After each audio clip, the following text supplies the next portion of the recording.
We are here today, hanging out again, looking at interviews and one of the best ways to interview, how to apply all the little insights that we figured out along the way. Both being really both going through a number of interviews. I have my fancy 8-bit tie. By the way, we were talking about this right before stream. I actually wore this when I applied at General Electric like a decade ago. And it still fits. It's a clip-on though, which is a beautiful thing. But we're talking about interviews. If you're in the information security space, if you want to interview, if you want to find that job, if you're not sure like how to prep for an interview, you're in the right place. And one of the things that we talked about right before stream, the most important, is showing up on time. Gator, this is all on you. Showing up on time, being punctual, knowing where you're supposed to go. It's really, that's really what we're wondering about. And you have to have all of your stuff with you. You have to make sure you have your resume, all of your tech is working. Anything that you need for the interview has to be done and prepped. I generally show up. Oh, go ahead. I generally show up to everything super early anyways, because that's part of my OCD. And I will sit in an interview before going in for like 20 minutes. And usually I just take a nap or read a book or something. But before I go in, I'm like, resume, breath mint, comb my hair, walk in, put a hat on after I comb my hair just because I can. I mean, can we just acknowledge also how amazing Gulo looks right now? Like, it's a beautiful thing. I would hire him in an instant. I mean, and one thing to call out here, Gator is doing this purposely just for the sake of this discussion of showing up early. He's most definitely not having technical issues like 2 minutes before we started. And he definitely didn't pop onto stream during the opening. and then fall off. Because know what he did? He installed Windows 11. And now we're doubting all of his abilities to run Windows 11. Uh-oh. Wait, he runs Windows? I have... My mind has just been blown. I thought he only ran things like Red Hat. I mean, I doubt Windows 11. I don't necessarily doubt Gator running Windows 11. I doubt all people running Windows 11. I made the mistake. Well, it's not really a mistake. I'm on the Windows Insider program and on like the super front ring. So like I get all the experimental stuff, and I had to do that because I wanted WSL2 before it was, released to the public. I woke up one day and Windows 11 was on my computer. Like they just straight up, this was like 2 months before they gave it to anyone else. And I was just like, I guess I have Windows 11 now. And I will say it was buggy for that first month, but I kind of like it. It's nice. How's the subsystem for it? Hey, CryptoCat, he showed on up. We got a shout out on his live stream. That by far, by the way, it was like 1 a.m. when I was watching the thing. I was exhausted in bed, couldn't sleep, and you're like, you know what I need to do right now to relax is to listen to a reverse engineering challenge by CryptoCat. That's the nightly routine. And I was like, all of a sudden, it was like that weird, like out of body experience where I'm like, wait, I'm seeing my own channel on his video. What is going on right now? Like that was incredible. CryptoCat, thank you for that. It wasn't just him seeing it that early. It was him posting it to everyone everywhere that early. I definitely was pretty excited. I'm like on Twitter and everything. I'm like, everyone, you need to see this. Oh, it was a beautiful thing. Gator's still getting set up there, but like, let's just jump into like a couple of the interview things. I think where do you guys want to break this conversation out? Because there's a lot of logical spots. Do we want to start off with what you can do? Let's prep. Let's talk about getting the interview. I think that's the logical place to start. What should be in your resume? What can you do you haven't got the interview? What can you do to get their attention? And I think that starts with resume. I think that's a good place to start. Yeah, I think so. And also in the job search, right? You have to decide what job you want. It's like I tell people in college when I talk to them, when they are thinking about what jobs they want to do in cybersecurity, if we're going to limit it cybersecurity. You can't say I want to work in cybersecurity. It doesn't mean anything. It's the same as saying I want to work with computers. It doesn't mean anything. What do you want to do, right? Because you can just replace the word cyber, quote unquote, with computery, and you lose no value whatsoever. Cyber, cyber defense, computery defense, cyber offense, computery offense. It's the same thing, right? I still love the fact that you pointed that out, and it's like I would suggest not putting that on your resume, though. Yeah. Although to be honest, if you did that and you were at the top and it were just like I've replaced all instances of cyber with computery, I would probably have a blast reading your resume, and I would probably look favorably upon you, as opposed to somebody who has cyber every other word. Then I would be like, this person is a meme. So go ahead. Oh no, I think you bring up a interesting point to consider, especially when you're looking at your resume. When you submit like a CV to these and I don't suggest doing this. By the way, I need to close this window because I'm seeing my own face like stare back at me, which is never a good thing. I think one of the most interesting things is like, it's not, if you go to like Dice or Career Builder or any of these things and submit your resume, it's a computer reading your resume and organizing it, which is like, for so many reasons I wouldn't do that. But it acknowledge the fact it's a human looking at your resume. Like at the end of the day, it is a human looking at it. So like all the normal conversation things apply, like humor, color. That's not necessarily true, right? It depends on how you are passing your resume in, right? And this is we got into this a little bit on the last stream, which is, how are you submitting your resume? Are you doing it through a giant portal that is likely to have 1,000 resumes get submitted to each job rec, or is it going to a human on their desk, right? And how did you reach out? Did you reach out via some kind of social media and actually land your resume in front of an engineer, or did you just, put it out into the ether?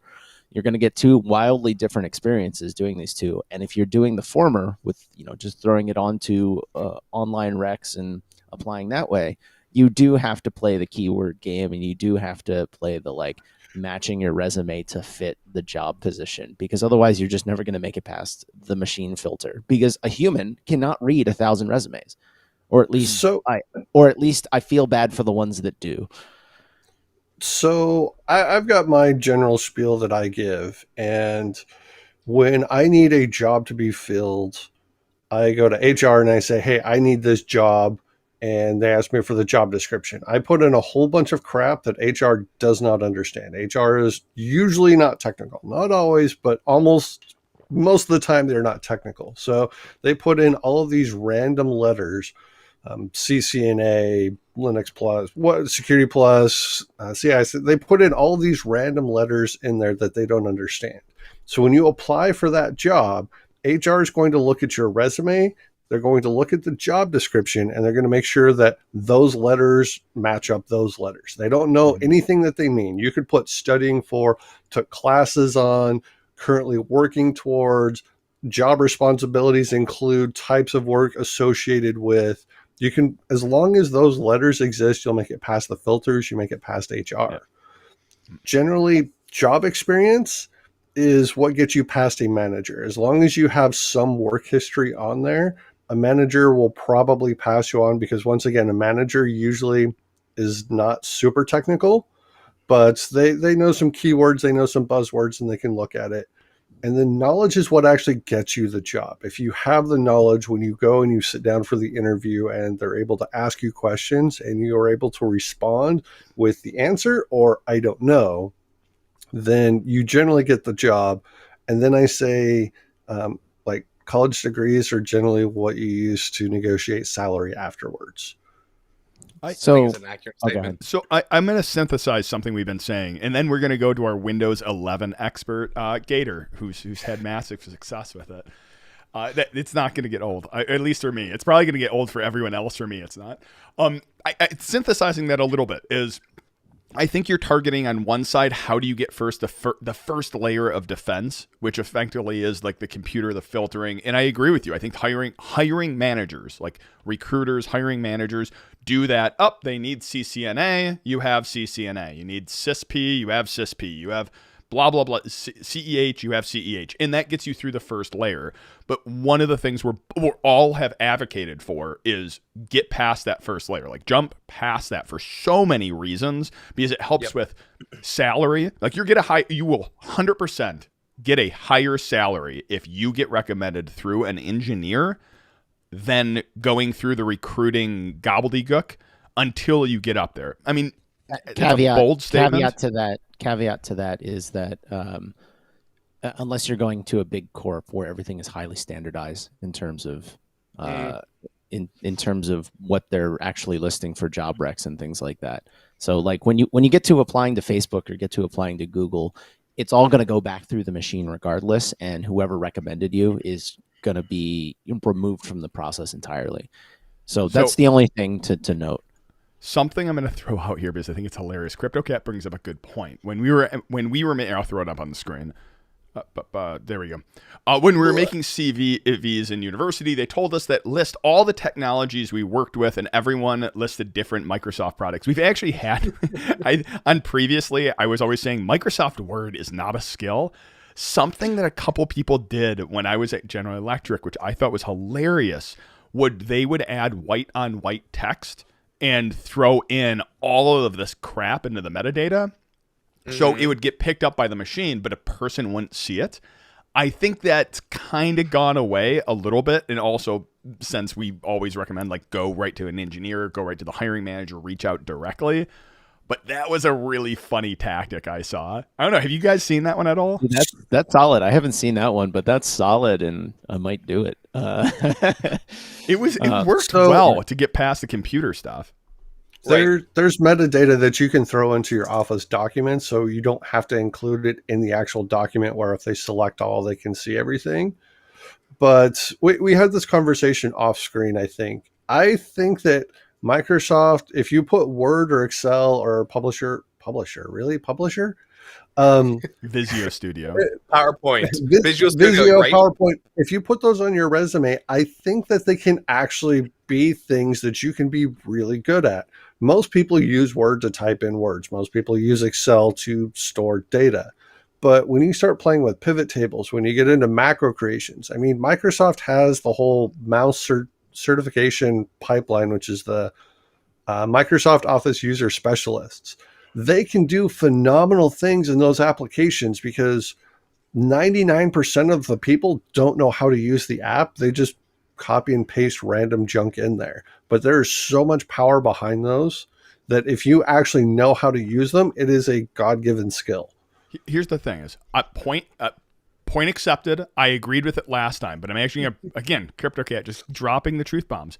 I think the word is proficient in yes. Word, proficient in Publisher, proficient in Excel. If you just say skills, Microsoft Word, like, and this goes back to the human element of this, especially when you're applying for like enterprise level. Like, your resume will get tossed out. Like, if it's in a stack, you didn't go through an engineer, and I'll keep going through it. It gets thrown out for the dumbest reasons. Like, and again, like, this is going to make me sound like a jerk, but General Electric, I was given thousands of resumes. So, like, one of the things, and I was hiring for my team software security, and just to like eliminate a bunch of them, I said anyone who doesn't have the OSCP, I'm throwing out. And it wasn't because I do think the OSCP is an amazing certification, blah, blah, blah, for networking, not for software, but for networking. But it was a great way of me just filtering out. Like, I used the joke of, like, I throw out half of them without looking at them because those people are unlucky, and I don't want anyone unlucky on my team. Like, it is legitimately, like, it can get thrown out for the dumbest things. So anything you can do to clean it up, you know, all those stupid things, like making the font bigger, adding a little color makes it stand out, but throwing it back, and I think this is where our discussion needs to go next, is the thing that makes you stand out more than any of that stuff on your resume, reaching out to the hiring manager, reaching out to the engineer, reaching out. I also think, right before we move on to the subject, cover letters, because this is one of those ones. I had a verbal argument with another YouTuber who like went through the same thing I did. What's the argument? I want to hear this. He's a recruiter, and he was like, cover letters are one of the most important things of your resume. And I said, garbage. They're completely garbage. I've never read one. I went through the first statement. He also said the most important thing is that was the life statement at the top of your resume. I think the closest I've come is if that sentence is, I am looking for a job that challenges me technically or something like that, but it just blends into the rest of them. But cover letter specifically. Okay, I got to disagree just a little bit here, Silk. And hey, when we're always talking about being able to experiment, try new things, and even test before you go into prod, I thought I tested. I didn't test with Ecamm. So I'm back on Fedora 34 again. 11 has got some more work. But don't worry, it gave us a reason to talk about showing up on time for an interview. So it worked out. Yeah, this is just do as I say, not as I do. Gator's got to get better. On the point of a resume, I would say between a resume and or a cover letter, if you don't have that network or you haven't been networking yet and you're trying to get into InfoSec or into IT or whatever else here, I find that the cover letter can be a good thing because that's like a mini interview before you get accepted. So if you're talking about how you're passionate, you're doing this in your lab, you're trying to be able to build community and you're going places, it's showing that you're actively going out and about. You're trying to do better, not only for yourself by your own bootstraps, but you're reaching out. Not everybody's cover letter is good. Do not get me wrong. But it comes down to, is it a story that is going to stick out inside of somebody's mind? Much like when you're in an interview. Are you going to say, okay, do you know the technical information? Are you a good storyteller? Are you able to clearly communicate what you're trying to accomplish or why you want the job? So I'm going to put a vote in for the cover letter if it's done right. And Gulo is just teaming here. So go for it, buddy. What is Gallery just tossing up? I'm willing to... Yeah, that's my cover letter. My cover letter is I'm looking for a job that will pay me currency in exchange for goods and services. Oh my gosh. Nice. I'll throw it to Gulo and then I'll grab it. So having your resume stick out and having your cover letter stick out, there's a couple of things. I have two main pet peeves for resumes, and don't put your GPA on there unless you like had a 4.0 and were like magna cum laude. If you put like 3.2 on there or anything that's not a 4, I'm sorry, you're an idiot. I don't mean to be mean about it, but you're average. You're just telling the world you're average. No. Hold on. This is here. I'm pulling it back. Gowrie, all you. Okay. The only thing I'll say there is you just have to know your audience. Like all of the tips that we're going to give to you are flexibly applicable based on the job and the audience. If you're applying for a Facebook or a Google straight out of school, they're going to want to see your GPA, period. They're going to want to see it. If you're applying to a startup, leave it off. They're not going to care. If you're applying to a startup that's a highly science-based and everyone has a fucking PhD, they're probably going to want to see it, right? Like things like you need to know your audience, right? And that's a lot of the tips that come down to how do I interview? How do I make my resume? You have to think about who your audience is the whole way. That's why during the last stream towards the end, anything that goes on your resume, you should be prepared to talk about, right? If your last job was working as a bagger at a grocery store, don't list, 30 responsibilities you had at the grocery store. Just put one line. I worked at this place. People get it. People know. People had to do those jobs when they were younger as well, getting through school, things like that. But then, that leaves you a ton of empty space and you get to talk about your hobbies in place of that. They want to see work history, but then you talk about your hobbies. I always leave a section on my CV or resume that talks about my hobbies. My hobby's music, right? That's not applicable, but it's really, really personable. And that actually... It attaches you to your audience. Most people leave that stuff off, and it does differentiate your resume. So all of the things, I just want to preface all of the things we're going to talk about, especially with regards to resumes and interviewing. It's all filtered through who the potential audiences are, right? The audience for Gulo and the audience for Silk are going to be radically different than my audiences because we're going to apply for different jobs. Right? If Silk is going for a pen testing job and I'm going for a software engineering job, not only are the skills different, but the people that we are going to be talking to across the table at the interview are going to have a different mindset just by nature of the jobs that they do. Mm-hmm. And I I'm gonna jump in with a few things because I'm gonna reply to a couple of comments. Taylor, yeah, he wrote his CV. It was the most comical thing ever. GPA, Pickle Rick, same question or similar thing was, if you don't put the GPA on, they think it's under. It all, you know what? Educational institutionalism loves institutionalism. Like some of the projects that we've done, or like even some of our clients, are for like major universities. They care about accreditation. They care about who's doing the work. Other ones, like big executives who didn't have a college degree, they don't care about college degrees. Like people who have PhDs care about other people who have PhDs. Like someone who doesn't have a PhD, like sees them, but they don't necessarily care in some ways. So your resume, and this goes almost 3-dimensional thinking, like he's playing 3D chess, of what Gulo said. Like if you have a low GPA and you put it on your resume, what I see when I look at that is this document is your piece of paper filled with what you want me to know about you, like what's most important. So if you put on a low GPA, like how am I supposed to read that? Like this person wants me to know they have a low GPA. Like that it's not so if you have a low GPA, don't put it on there. Put other things on there. And if they ask for it, then that's because you're applying for a job where that's required. And if that knocks you off, like sorry, probably not the job for you. This also gets back to, and then I'll kick it to Gulo, which is that you can get denied a job for any reason. You know, you wore the wrong color shirt, and someone didn't like your tie. And I'm 1,000% serious about this. The number one piece of advice that I tend to give people when they're on the job search is to don't apply for a job and then wait for a phone call. Just move on to the next application. Don't do an interview and then wait for a phone call. Just move on to the next interview. You don't have that job. So if you don't get that job, you haven't lost anything, right? Yes. People go, oh, but opportunity cost. No, it's bullshit. It's just creating stakes where you don't have real stakes. You haven't gotten the job. You're not losing a job. You're not losing it. You're not even losing an opportunity. Like the opportunity is you applied for it. The opportunity is the interview, right? That's all you've lost is the opportunity for the interview. You haven't lost the job. So don't, there's a big enough dearth of talent in the tech industry right now that if you keep looking, you will find a place where you mesh well and your skill set, they have a spot for you, whether you're junior or senior. You just got to keep looking, and it's can be soul crushing in some cases. I'm not going to lie, of that search is hard.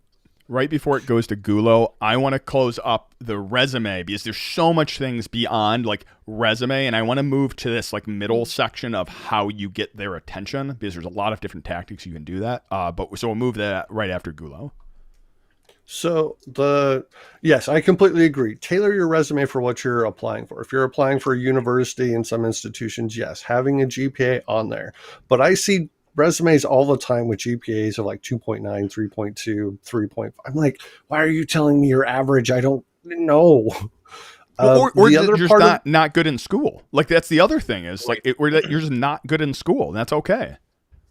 Yes. Which I agree. So I graduated high school with a 1.7 GPA. If I go back to college, I currently have a 4.0, and it all depends on what effort I wanted to put in and what I was doing. The other pet peeve I have for resumes is people who put pictures on their resume, because every resume I've seen that has a photo of themselves, they look like a serial killer. So you like those every ones? Single one of them. And I'm like, please no. But yes, tailor your resume. Make sure your skill set matches. When I read a resume, the only things that I really care about when I read it is I look at your skill set. So I hire for technical network, system administration, DevOps, those types of things. I only read through your skills. And then I never look at the companies that you worked for because I don't care. I'm not hey, you worked at Facebook. Hey, you worked at AT&T or what, Google, Amazon, whatever. I don't care. I look at how long you've had the positions for and how long your work history is. I generally only read through the descriptions of your job if I want some more context around something. I don't care about job titles. I care about work history, and I care about the skills that you put on there. And this goes back to the cover letters. I don't read cover letters. The only time I will possibly read your cover letter is if I actually think that you're a good candidate based on your resume. I'll go back and read your cover letter, because I see, when I'm hiring for a position, I will see hundreds of resumes. And if I read every single cover letter, I would shoot myself. Right. It's not something that recruiters, 100%. That's their job. They're paid to read stuff. I'm paid to build things, and reading cover letters is not building. I'm going to move us to the next part. Anyone has any last shout outs before we move on to the next part, which is getting attention? How long is too long for a resume, guys? One Anything page. Over 2 pages. Anything over 2 pages is too long. 1 page is recommended. Yeah. For introductory is 1 page, in my opinion. If it's like an executive, if you're a senior, if you've been in the industry a while, 2 is okay. Gowrie, sorry. Okay. So I'll wrap this up, because the best piece of advice that I can give people is the same thing I would give if you're ever talking to the police, which is never, ever say more than you absolutely have to, right? Every single thing that you hand a company, cover letter, extra bullet notes, every single thing is a potential thing they can reject you over. So every single word on your resume should be something that you think is going to help you get the job. If, I call it the so what test. If you look at your resume and you read a sentence about your job description at one of your last companies, you should ask, so what? Why does that matter? What is that? What is the point of that?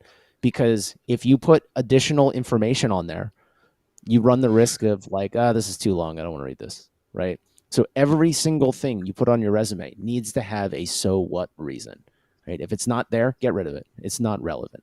And that's hard for junior people, right? People just coming out of training or just coming out of college, but that's where you put your hobbies and things like that. What do? You try to make it personable. You try to, reach across the technical portion and say, hey, there's a human being here and you can talk to me about stuff, and even stuff outside of the job description, right? So that's all I'll say is everything on your resume has to have a reason. If it doesn't have a reason, just get rid of it. Yeah, you do have to do your homework for a position that you're applying for, which is important. This is not just sending out the same resume to every place. And I think everybody else has iterated that just to say, if that's the wrap, customize it for the position that you're going after. Well, and I'm going to pull it now to the next topic, which is getting the whole purpose of so much of this is getting attention, getting their attention. Pay attention to me. Oh goodness, I feel like I need to. There it was. Oh goodness, I'm still so sad that reaction video is the MGM is silly. We did a reaction to the worst movie ever, which you guys will never see if you didn't see it the first time. War Games, the second one, it's horrible. Code. Getting attention.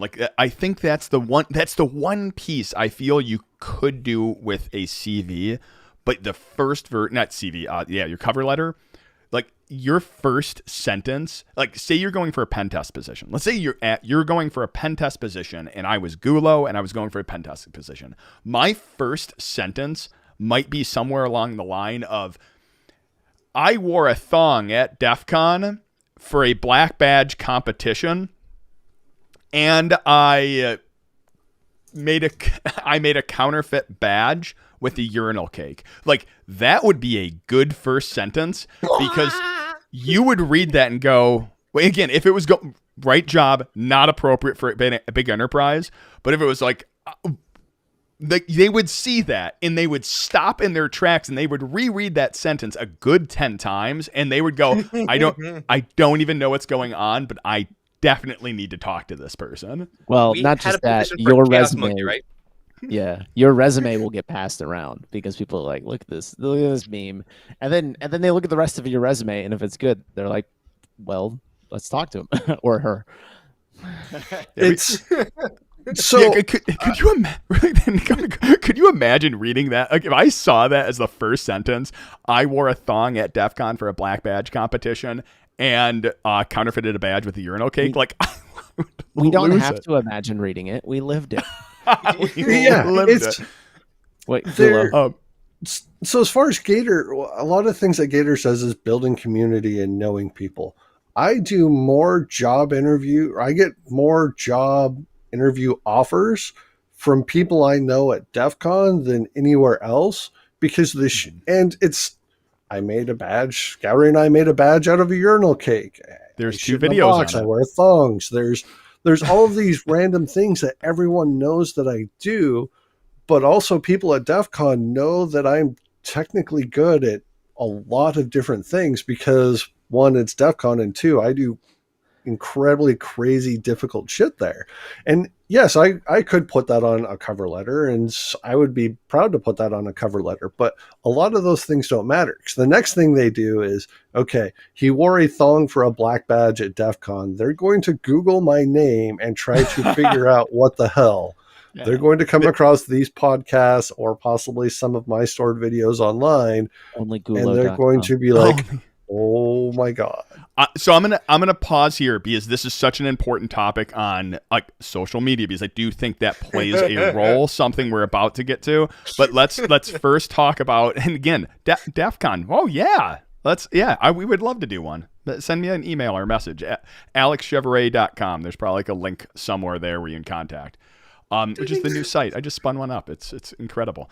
But I think getting attention. Your goal is how. Like, I want to say it this way. How do you get the hiring manager's attention? Like specific. I want to cover like one of the ways I did it, and then I open it on up. For the GE job, I knew the hiring manager's name, but I did not have his email. So I did what you normally do. I pulled out the harvester. I looked on Google and I found the standard way GE uses their emails. Was it first initial last name? Is it first name dot last name? I reached out on LinkedIn, but I emailed him directly. It took 3 attempts to find his email, and it was first name dot last name, and some of them would have a middle initial. And I sent him, and I out flat said in the email saying, I found your email by doing blah, blah, blah, blah, blah. Here's my resume, and it got my resume pulled. So what, brute forcing emails to get their actual email, completely good tactic. Yep. Sending pictures of their children with your resume. That's a horrible thing to do. No, Please don't do it. It's a good way to get the FBI to show up at your door. Going through and it's Banjo Crashland, which is one of the folks that I've talked about in the past. He's a Twitch streamer as well, talking about how to hack your resume. And if you're going for an individual position, you should absolutely be OSINT and doing OSINT on the position and on the people and on the culture, because there is nothing worse than getting to a job, getting into it, hired, and then into the team, and then finding out that was not a good team to get hired into. So in my opinion, you're not only wanting to do your OSINT ahead of time, you're also asking as many questions to your manager, potential manager, or the hiring crew, the HRs or whatever else, to make sure that's going to be a good culture fit for you. It goes both ways, right? So I agree. For me, I've got certain accounts set up for my professional real name versus I've got other accounts for my hacker handle. And for the longest time, there was only one of those. And I usually don't cross the streams because there's a reason why you want to make sure that some things are OSINTable and some things aren't OSINTable. And then you need to know where your failings are, because we've all been on the internet long enough. We've all failed a couple times and linked where we shouldn't have. Keep it focused. How do you get their attention? Like, I think that's a big one. Gowry? Yes. How do you get their attention? I skip the hiring managers. I don't even pay attention to the hiring managers. I get their attention by talking to engineers and having the engineers pull my resume for them, right? Mm-hmm. Because the ultimate goal is to have your resume or talking to them in an engineer's hand, not in the hiring manager's hand, because the hiring manager isn't necessarily going to make the ultimate decision one way or the other. They're just there to filter out the candidates and manage the horde of resumes, if you will. To keep work away from the engineers. Yeah, that's their job, and it's not talking down on them, right? It's just trying to keep the work away from the engineers. So if you can get an engineer on the team, and this is the OSINT side of things, the way you get the hiring manager's attention is you identify people on those teams, if you have a network, try to find people within your network that have any relationship to those teams whatsoever and get your resume in through that way. I do not go through any of the machines whatsoever until the company tells me to. Mm-hmm. So that's my opinion. Now, I agree with you to the point where you've been in the field for a while. Yes. For new people coming to the field, you're going to go through the machine. You should still do the research. You should still be reaching out and networking. But that comes with seniority in being in the field that you're in. Well, I disagree. I think you can reach out to the engineer immediately, even if you're a junior. Like here's one of the biggest problems with so many of these job postings. They require like, hey, we want a junior pen tester with 10 years of experience with pen testing and 50 years of COBOL, and you need to know Python and Node and gazillion other things. And then you go to the engineer's like, no, we're looking for a junior. You don't need any experience. We want to train you. That's the whole purpose of the thing. So that's why you go right to the hiring the engineer and not through the system, because the system will kick you out. Like I just read an article, I don't know, earlier this week, or maybe it was Monday or Tuesday, that big companies, Google, Facebook, the FANG, the major companies, they're hiring like sophomores in college to fill positions because everyone's off the market, right? Yeah. They had the realization that I had, 6 years ago, where I was just like, hey guys, the people that you're looking for don't freaking exist, so we have to make them. So let's go get a bunch of sweet college students that are even potentially freshmen and just make them the engineers we want. It's going to be a long runway, but if you're going to sit here and just spin constantly on that. So this is like, all right, I'll say this. The hiring man, like if you are a junior, this is specifically for juniors, and you're still going through college, you're still doing things, apply for junior positions before you have your degree. And try to work out like a co-op or a partial or work from home or whatever situation, so that you're working all the way through college. Because by the time you get out, you're 4 years ahead of everyone else. And there are a ton of opportunities to do that. Yeah. Oh, absolutely. Yeah. So to expound upon that, if you're in high school, if you're in college, you can't find a job, go volunteer somewhere.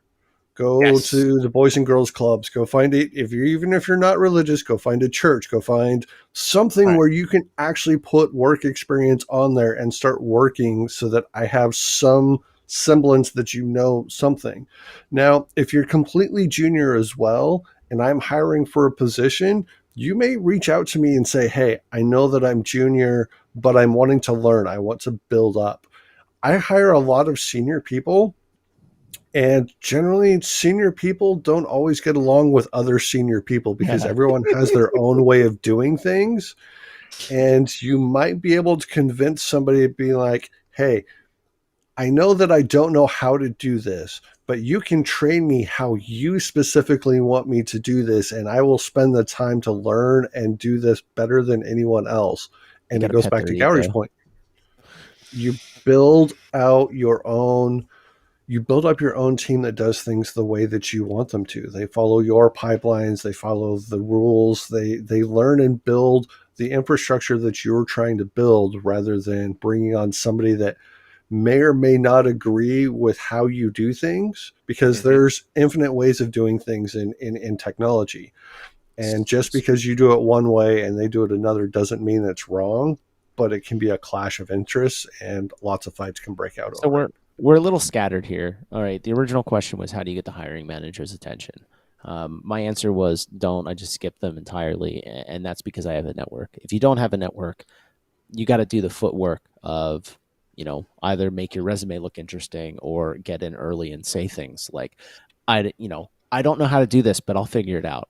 Things like that, and be willing to say that, and be willing to say, I don't know. The worst thing you can do is just, spin your hamster wheel and pretend like you know something in an effort to get a job. Most companies want to see you say, I don't know how to do that, right? Because they want to know that you have some amount of humility. So I'm going to move us back a little bit, because I want to get to the point where there's so much to talk about. I want to get to what to do during the interview, but something that Taylor said, which is companies want to show off, but he triggered an email or phone, something which is like a hard, I don't know, really think, I don't know why I'm doing this. Something that you need to do on your resume. Your email and phone number should be on there, like your contact information. Don't just put an email on there. You need a phone number, because so many times I just want to call someone, see if, like, because by the time I would get a resume, and this was like bigger enterprise things, by the time I would get a resume, I don't even know if they're still looking, and I don't want to write an email to these people. I just want to call them. Hey, are you still interested? Hey, we want to set up an interview. Like, have your phone number on there. And for the love of all that's good and holy, don't do, like, in the tech industry, don't do like a Hotmail account or your ISP email account. Like, Gmail's completely fine. Proton Mail, like any of those are completely fine. There's certain ones within the tech industry, like Proton Mail, which you might look at and go, I'm not sure about that one.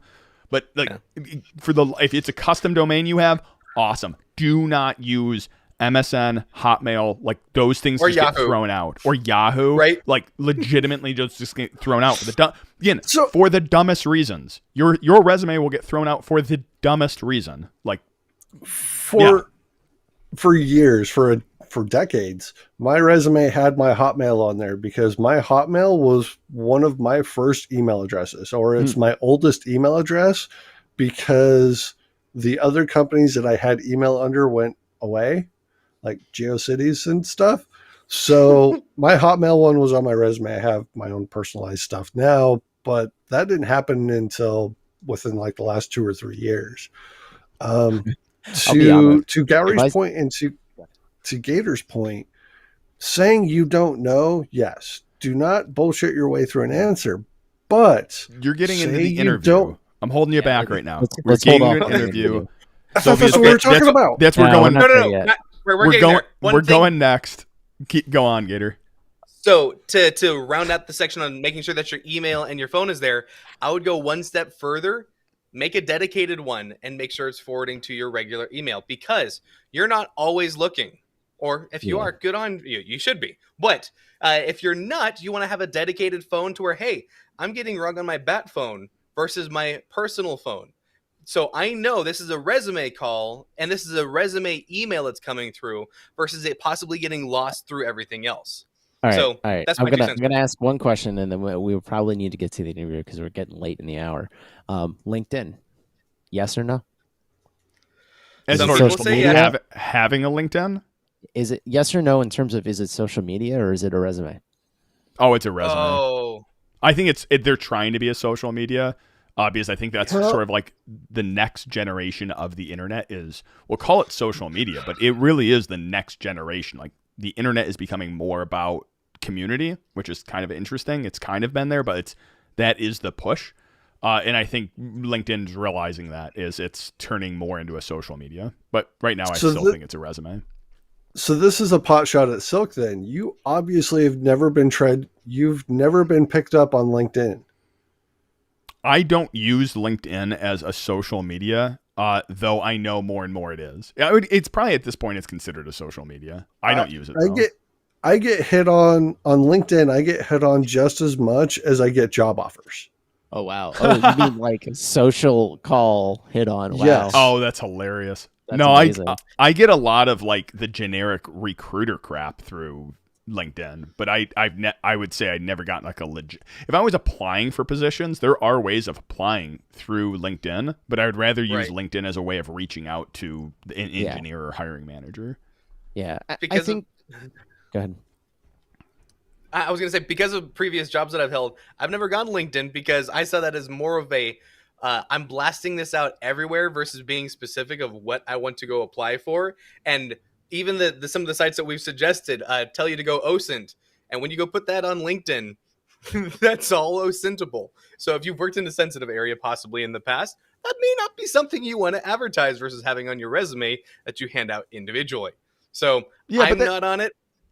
I would say your whole resume is public though. Like, I did work with the DoD. That's on there. That's fine. I'm allowed to tell people. Like, I didn't sign any agreement saying I didn't work there. Like, they said I'm allowed to say. Of course, it's my resume. So it's like, I think this has actually gone to something like Gowrie has said before, which is you have so like when I started my career, I was like, oh my goodness, security. I'm not going to put anything on social media, and that was like a huge loss in my book. Now, like now I'm trying to like recover part of that. But like when you're active in social media, you get to control your own narrative. It's like your resume. Your social media accounts are your way of controlling the narrative. Why wouldn't you capitalize on that? Yeah, I mean, what he's talking about is I pointed out that if you have no presence whatsoever, someone can impersonate you, right? And This is true. You gotta be aware of that. And so if you have no presence whatsoever, you run the risk of someone just effectively taking your online identity. And the other thing I like to say is you can't be blackmailed if you're proud of it. So, the reason why I bring up LinkedIn is because I actually use LinkedIn. When I was in the Navy, we would say that like you should keep a running brag sheet for your evaluations at the mid and end of the year, so that when they come and they ask you, oh, we're trying to do your evaluation, can you tell us what you did? You're just able to pull out this, as you've done things throughout the year, here's my 3 pages of things I accomplished. You figure out what's important, right? I look at LinkedIn almost that way, right? It's my quote unquote running brag sheet. So when someone asks me for a resume, I'm like, hold on, let me look at your company and what you're looking for, and then let me go look at my LinkedIn. Oh yeah, that I came up with the wording for that thing like 2 years ago. I'm just gonna steal that wording, and I can remake a resume real quick. Or if I'm like really, really lazy, and I know a company is already interested in me because they reached out, or I'm talking to an engineer and they're like, can we get a resume? I'm like, can I just send you my LinkedIn? I don't really want to make you a special resume. Is that fine? And usually they're like, yeah, it's fine. It's cool. For the big companies, they're like, no, you have to put a resume into our system. That's just how it works. So sometimes I'll print out a copy of my LinkedIn and actually hand it to them as my resume. It's funny. It works. But it only works when the company is already interested in you. But so for junior people now today, especially in this job market, I would absolutely recommend something like a LinkedIn, just because it's easy and it lets you keep your ear to the ground with regards to like major movements in the industry. Like I'll tell you right now, I get like 3 freaking emails a day asking, like begging people, or people begging me to come work for their company. And I have talked to junior engineers in my company and junior engineers elsewhere. It is absolutely insane right now, and they're all getting hit up through LinkedIn. And to the point where they're just like, this job pays X, $140,000, $170. Like they'll just tell you what the job pays instead of having to play that game, and the numbers are big, right? So like it's useful. And then if you're on the other side and you're a hiring manager or you're someone that does hiring, it's useful to be like, oh, our rates are out of whack. We should be aware of this before people start getting poached. So like I think it's useful in many regards. That is, I think you're crossing into the last part of the conversation, which is kind of, I want to talk about this whole thing from like the hiring manager side, like what's going through our thoughts when we interview someone, because I think that's kind of an insight not many people have. But I think we need to jump to interview. You're at the interview, you got the interview, you reached out, they set one up. It's either it's something which I've never had to do, but it's something we probably should. I have done interviews over the phone. I've never done like a video interview, though I'd probably have some basic advice there. But for interview, you've gotten there, you're going to do an in-person interview. What advice do you have? My first one, Gator, it's coming at you, which is show up on time. For the love of all that's good and holy, please show up on time. Number I one, get a minus. Oh yeah, F minus. Yeah, your resume got thrown out and you were denied the interview. Thanks, man. After showing up. No, so number one piece of advice that I tell people is that the interview goes 2 ways. If all you're doing is taking questions and answering them, you are having a bad interview. Yep. Even if you answer all of those questions 100%, if you are not trying to understand what it is that you're being hired into, or any piece of the organization whatsoever during the interview, while you have people's time, right? Engineers' time, which is incredibly expensive.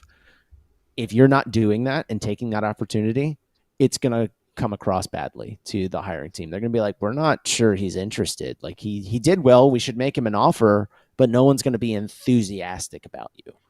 Right? Because they want to know who they're going to work with.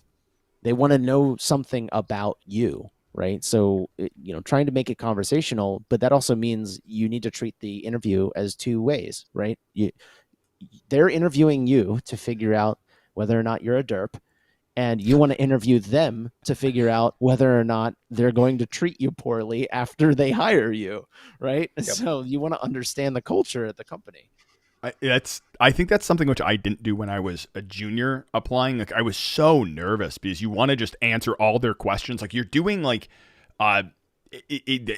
research before the interview, making sure you know all the, because like when I was applying, so much of the questions, like the pen test questions, were like the dumbest question. Like, even now, it pisses me off every time I hear anyone talk about, here's the interview I went through, because they're like, what is the syntax of nmap for this thing? And it's like, this is why manuals exist. Like, I don't have to remember those things. Like, what is the syntax to do a Xmas tree attack on HPing 3? It's like, I don't know. I'll read the man page. Like, that's either way. Going back to it is asking. I think it's so important because you want to make sure you're going to enjoy the job. Asking them, like, what is again, like, there's questions that you want to be careful of depending on who you're asking. If you're talking to the manager, what's the work-life balance is kind of it's a hard one.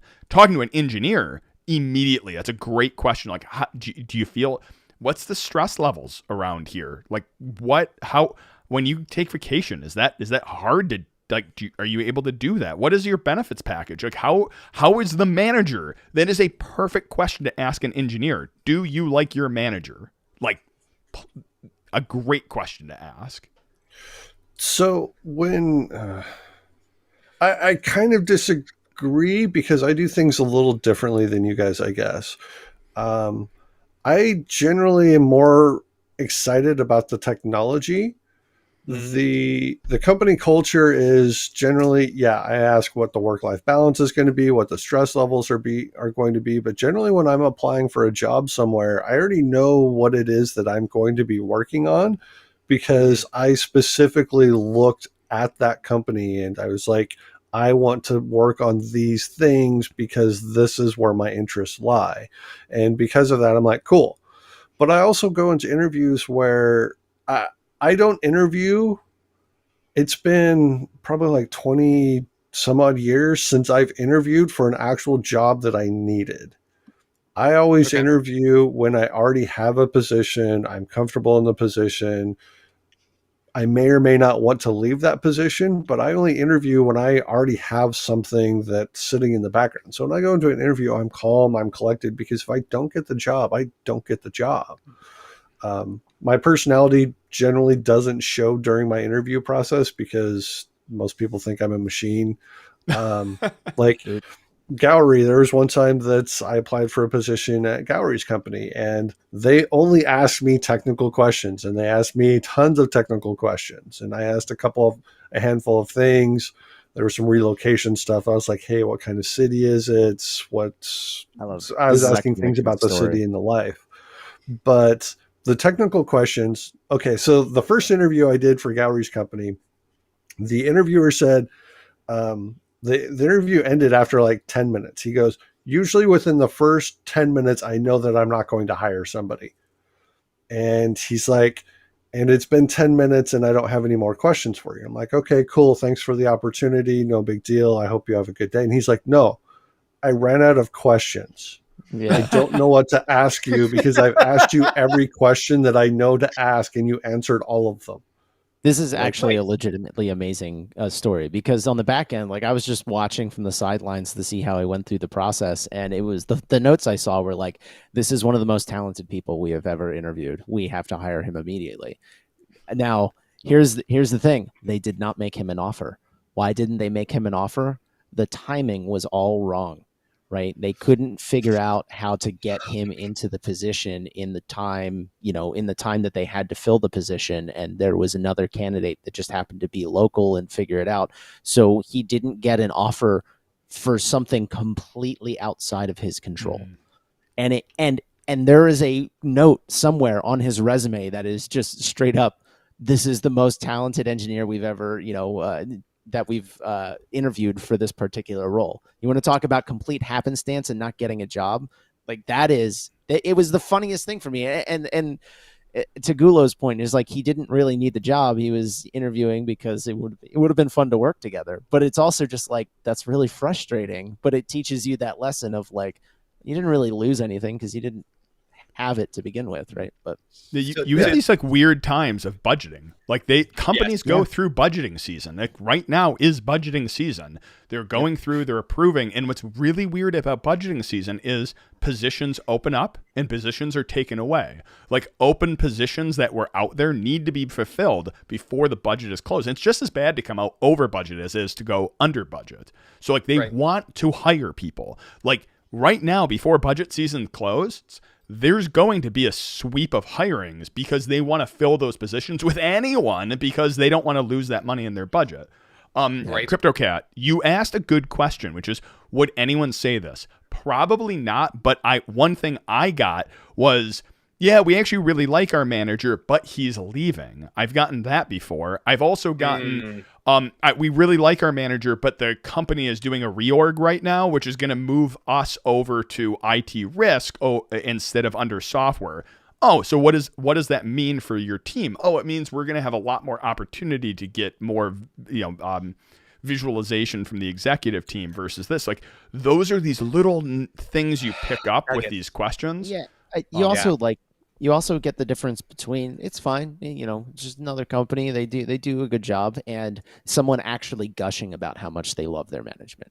Like, True. I love my management. My management is, and I say this all the time, I would work for these guys anywhere they worked because they legitimately care about their engineers as human beings. Nice. Right. And I tell people that, and I was just like, it's rare that you find something like that. They're not micromanagers.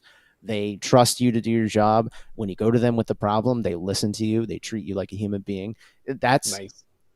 That's when you hear stuff like that, you're like, oh, no one says things like this, so they must mean it, right? Exactly. So Gulo's got something. Go ahead, Gulo, and then I'll go after. Okay, sorry. So as far as the interview process, nobody lets me interview by myself. My managers do not trust me to talk to humans without supervision. Totally legit. Totally legit. I get it. So no, I would not say my manager sucks. But generally, if I think that you're in the running and you reach out to me or I reach out to you outside the interview process and you ask that question, I will totally be like, yes, my manager sucks, or my manager does this, or my manager's awesome, or the company's awesome. I will actually tell you anything you want to know about the company or the culture or the people there because I'm an idiot that way, and that's just how I have a story there, which is I had one of the guys reach out to me after the interview and asked how I did. I said, you did absolutely fantastic. He goes, I'm actually really nervous, though. I don't know how to bring up compensation. So, like, what's compensation? And because I wasn't the hiring manager, I was just another engineer. I don't know, an analyst. They don't call us engineers when I was at this position, but it was, I all flat told them, I go, oh, they're looking for a salary range between this and this. Do you fit within that? And they go, yeah. And what do you think they asked for when they asked, like, what salary? The highest part of that range. And they got the highest part of that range. Like, and it costed me nothing. It wasn't my money I was handing out. I told them, like, this is the range for the position. So, like, reaching out to engineers, like, it's a big secret. I want to ask some practical tips for interview. Gowrie, should you wear a kilt to an interview? Depends on the audience, right? If I'm going to if I'm interviewing at JP Morgan Chase, fuck no. Right? if I'm going to a hacker, like if I'm going to Google, yeah, sure, why not? If I'm going to, my workplace, yeah, absolutely. But if I'm going to go to a highly professional setting and you don't know who's going to be there to receive you, no. That's the thing I'll say. Unless that's like a deal breaker for you. If it's a deal breaker for you, then yeah, do it. Just recognize that it is a risk, right? People will look at you like you're trying to make a statement. So you have to be aware of that. So know your audience is what I'll say. I think standing out in an interview, especially if you came in through an engineer, it's not as important. If you just showed up to an interview, though, and this again, you don't get the job, you lose the opportunity, whatever. We've said it a couple different ways. You could not get it because that person just went through 10 interviews and the second one they did was really good and they're still thinking about it. Or the person right before you were so bad, or while you're talking, they have to pee, but they didn't have enough time in between interviews. Like stuff like that happens.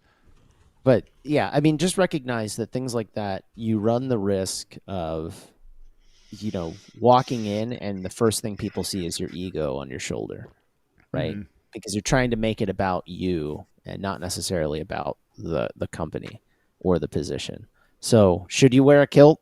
I can't answer that question for you. I probably, even as much as I love my kilt, I probably wouldn't wear my kilt to an interview. Will I wear my kilt to a company-wide emailed tech talk? Hell yes. And I just did.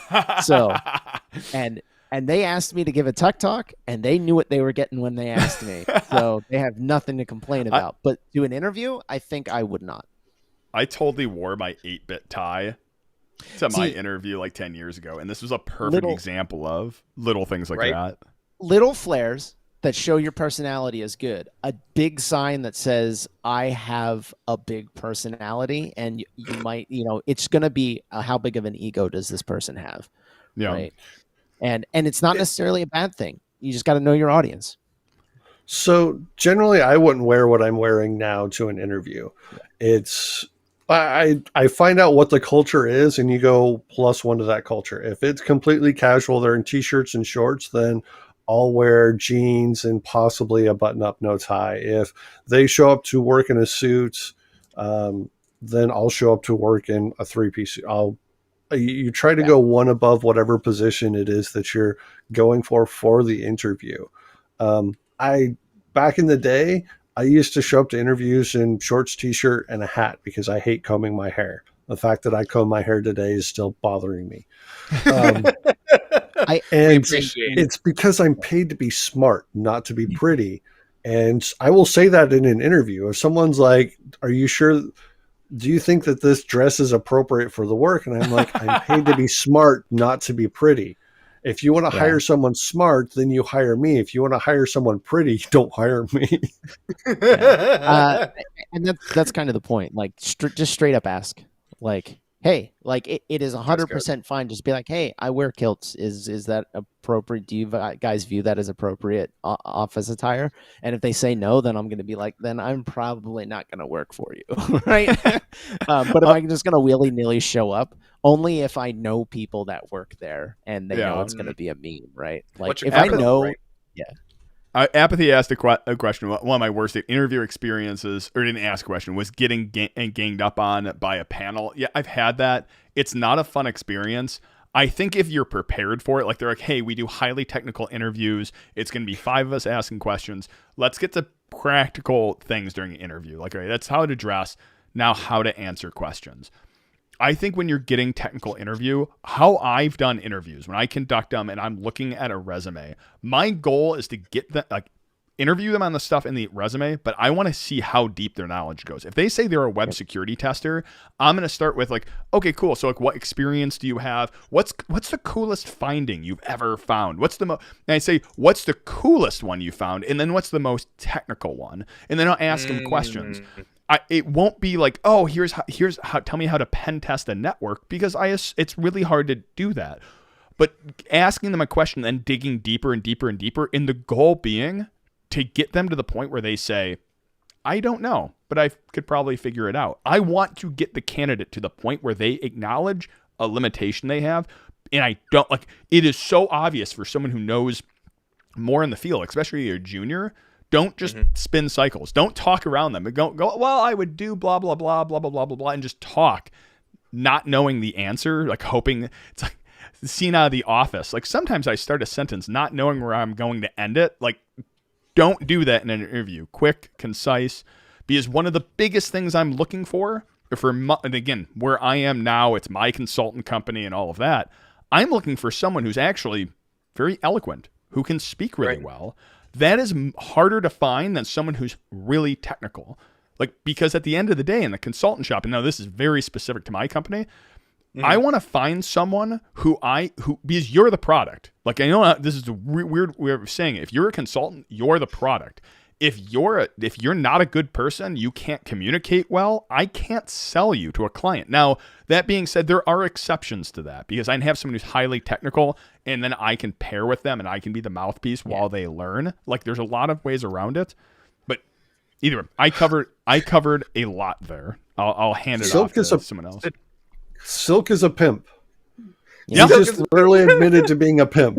I'm sorry, So that's what it came down to. I didn't say that but it's funny. My business partner, he is the pimp of the business, and he's used that analogy, and it's always funny because we're like, it has been 0 days since your last HR violation, but it is like if oh gosh, I don't want to bring this analogy on stream because it's going to get really bad, but if you're a bad product, I can't sell you. So that's what I'm looking for in an interview, is someone who can be a good product. Now, this is very specific to consulting, but your personality has to come across.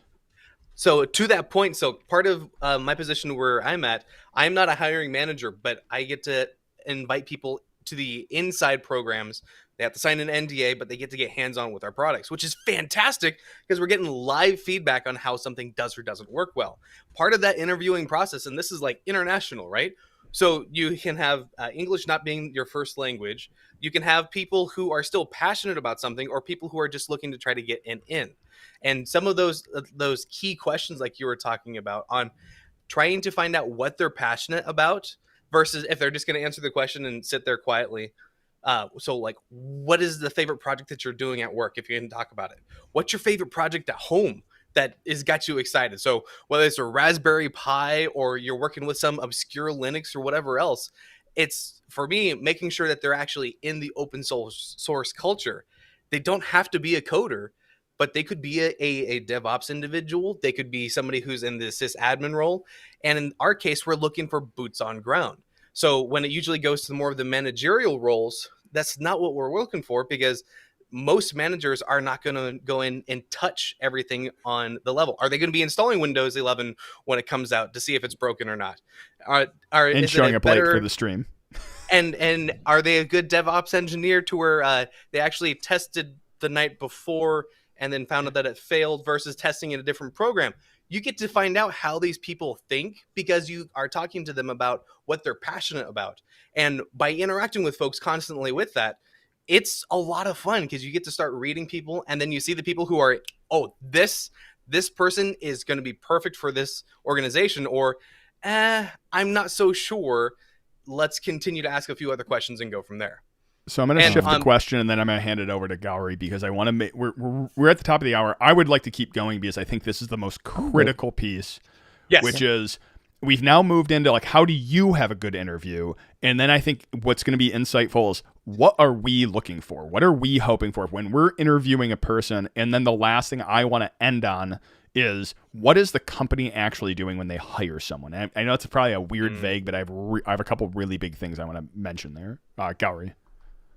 I cut you off halfway through. No, I just wanted to. Daniel asked, "Is it appropriate to ask if DEF CON is available time off / comped?" When you get into the technical interview, usually there's some time there to ask the engineers. Do you have any questions for me? That stuff like that is just like, how does your company view things like DEF CON or conferences? Do they provide training budget for that, or do they provide the time off for that? Things like that. Those are totally fair questions to ask once you get to that point. Asking that before, you're talking about soft benefits, and you're just putting the cart before the horse at that point. Like it's too early. So later in the interview, when you get to an engineer and you're able to talk to them about the culture, that's a cultural question, and that's totally fair game. That I wanted to address that. That's all. When you move senior too, like, I think the biggest one is soft benefits and things like that. I think hard benefits like salary, junior, it's a lot harder at this level. Like, if I was applying, one of the first questions I'd ask is saying, hey, I don't want to waste your time. I don't want to waste my time.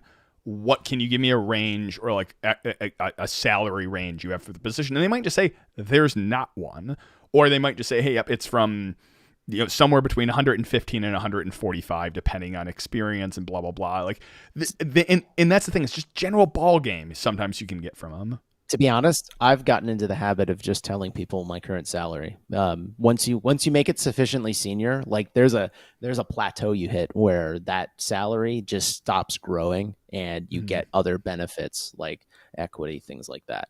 And I've just gotten to the point where just if people ask, I'm like, look, I make this much. That doesn't mean you have to match it, but it has to be competitive, because I know that every business is structured a little different. So you just have to work it into your compensation package. When you're junior, you're stuck with wherever you slot in that, are you a junior engineer 1, junior engineer 2, engineer 2, senior engineer 2, principal engineer, senior principal engineer, like where you are in that stack. But once you end up in that senior to principal area, the title doesn't mean as much as the number. The titles are usually there to just justify, like, oh yeah, he gets this or she gets this number, So what are you looking for in an interview? Well, so you can keep answering that question if you have one. I'm going to hit on something that Silk said earlier, and then I'll flip back to that. Also, one of my job titles as a contractor is the Grand Poobah. Thank you very much, because job titles really don't matter, and I really love that job title. Silk said something earlier that I didn't comment on because I got distracted by shiny objects, and he said that studying before an interview.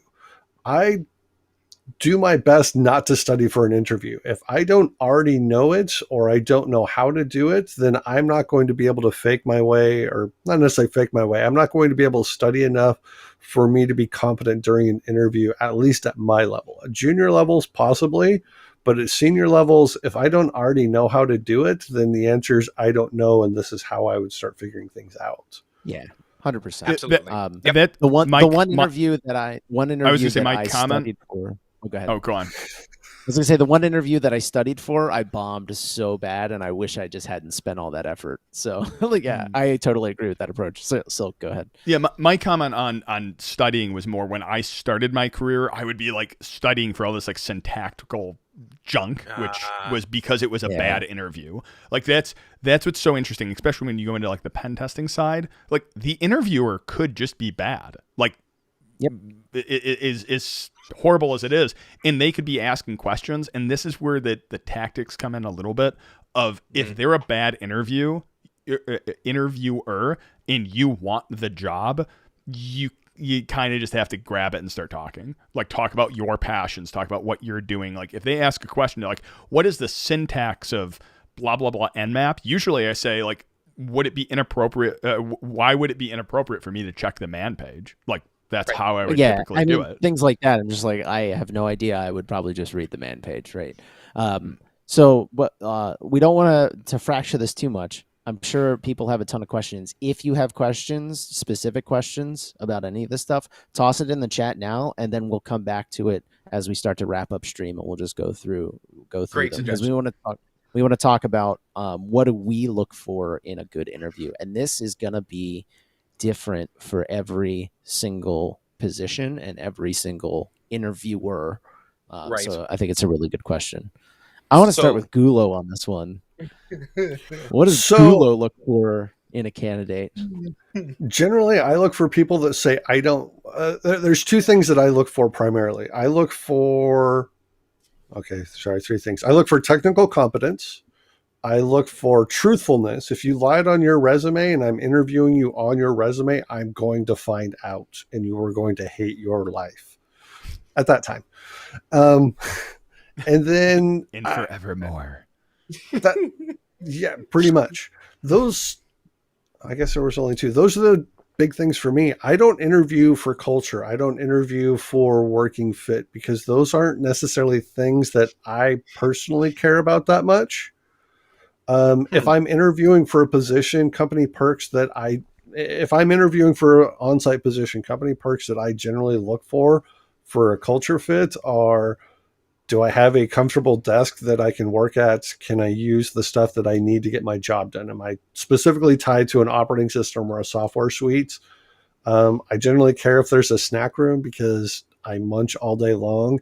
And the far best benefit I've ever had at any company was they had a washer and dryer that was open to employees. Doing my laundry at the office early in the morning before anyone shows up was the best thing freaking ever. But Gator, what? I- Oh, go on. I only look for, if I'm interviewing someone, can you do the job? Can you be trained? And did you lie on your resume? Everything else is culture fit. That's somebody else's job. That's somebody else's problem. We're going to Gator next. Yeah, let's go to Gator. I got like a weird pop-up. It's like live recording stopped. And I was like, wait, no. Oh, wait, nope. Just ran out of space locally. It's all good. Gator. Oh, okay. Oh, good deal. So while I'm not a hiring manager in my day job, I do get to interview people to bring them into this special group. Also running other groups outside of our spare time, right? And making sure that they're passionate about what they want to get into. For me specifically, it's tell me about your passion project that you're working on at home or at work. And I want to hear about it. So don't just tell me that you've been doing Linux. For me, it is partly culture because you need to be able to tell the story. And the positions that we're usually looking for are more customer facing to where you need to make sure you're a really good communicator. So you can go back and forth between, hey, I know this technical bit and I can work with this.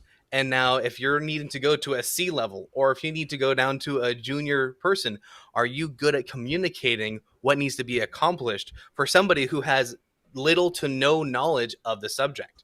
So it's interview questions around going that direction. So yeah, that's my 2 cents worth, at least at this point in time in my life. And yeah, we'll move right along. Gary, you want to go? Or you want me to go? Sure. All right. Let's have you go, and then I'll go. So what I'm looking for in an interview is a lot of different things, and it has changed a little bit from career to career. It really depends on the position, but the biggest thing I'm looking for right now is twofold. I need someone who can communicate well, and again, depends on the position. Not all of our not all my positions am I looking for someone who can communicate really well, because I just need someone technical and I can communicate for them. The biggest thing I look for in an interview is someone who's like passionate about the subject, because that's the difference between someone who's doing it for a job. I know it sounds so silly. Like no one, like I'm at this point, I'm the owner of the company. Like no one is going to be more passionate about the company than me. Like that's good. That's fine. Like no one's going to work as many hours as me. It's my company. So like I'm not necessarily looking for someone who can work a remarkable number of hours, or like, are they going to be as passionate? I want someone who enjoys the subject of information security. And usually the way I find that is by asking, like, you know, what is your favorite project? What's the coolest exploit you've done? But this is where I kind of split the interview into two. Technical, I am looking technical. I need to make sure they have the technical prowess to be able to do the work. Within pen testing, this is difficult. There's a lot of ways of going down, like project-based. Other ones is you can ask very specific questions, but I don't like that one. Typically, project-based. Someone said something about certificates, though, and I want to address that. Certificates in your education, and then experience. If you don't have experience, a lot of times certs in education can trump that a little bit. But if you don't have certs or education, experience can trump that. Like I have hired people who don't have college degrees. I've hired people who don't have any offensive security certs. That's fine. Like what I need to see is someone who has been either involved in the community, like, hey, oh yeah, I've done DEF CON, I've done competitions, I'm involved in GitHub, I've done these cryptography challenges. But the thing, like, so there's that section. The other one is someone who actually like enjoys the field. Like, I know it sounds goofy, but you have to show that passion, because that's where you get some excitement and you start wanting to hire this person.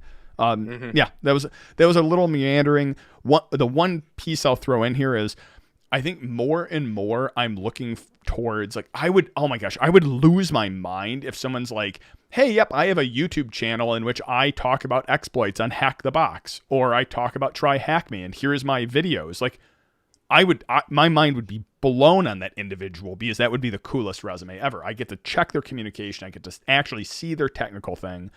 The hardest thing in an interview, though, which I need to know, and I haven't found a good way of doing this minus just asking for a sample or report, is writing ability. That's really important, and it's really hard to do during an interview.